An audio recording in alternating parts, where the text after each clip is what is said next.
तो फाइनली आप सभी आंगनबाड़ी वर्कर्स का, सभी सेविकाओं का, सभी सहायिकाओं का इस नए और इन्फॉर्मेटिव जानकारी के साथ मैं फिर से स्वागत करता हूं।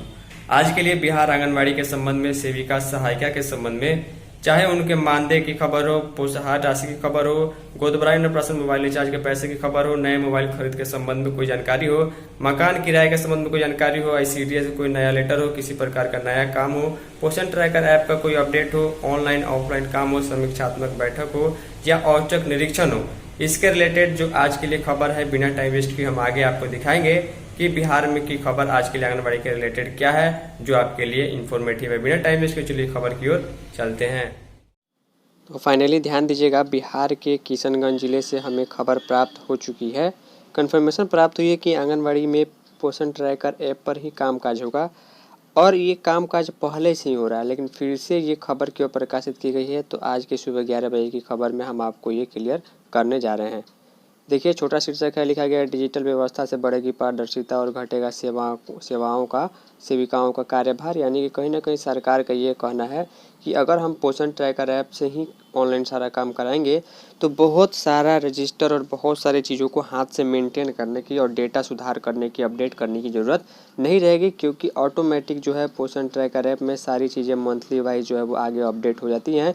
आपको सिर्फ स्टॉक का जो भी डिटेल है वह इंटर करना होता है, नए लाभार्थियों को रजिस्टर करना होता है, गर्भवती से धात्री में ट्रांसफ़र करना होता है, बाकी अन्य बच्चे जो ऑटोमेटिक नेक्स्ट कैटेगरी में नेक्स्ट एज के हिसाब से ट्रांसफ़र हो जाते हैं।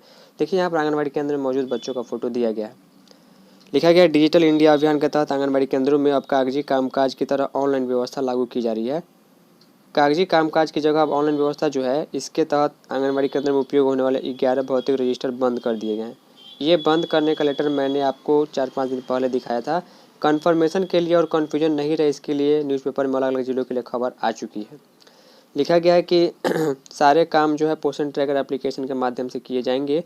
इस संबंध में आईसीडीएस डीपीओ ने जानकारी देते हुए बताया कि यह पहल आंगनबाड़ी सेविकाओं के कार्यभार को कम करने और उन काम को आसान बनाने के लिए, साथ में सरकारी योजनाओं की अच्छे तरीके से मॉनिटरिंग करने के लिए जो है ये की गई है। उन्होंने बताया कि आईसीडीएस निदेशालय द्वारा जारी निर्देश के अनुसार जिन 11 भौतिक पंजियों का संचालन अब आंगनबाड़ी केंद्र पर अब तक किया जा रहा था, उनके सभी आंकड़ों की प्रविष्टि पहले से ही पोषण ट्रैकर ऐप में करने की सुविधा उपलब्ध है।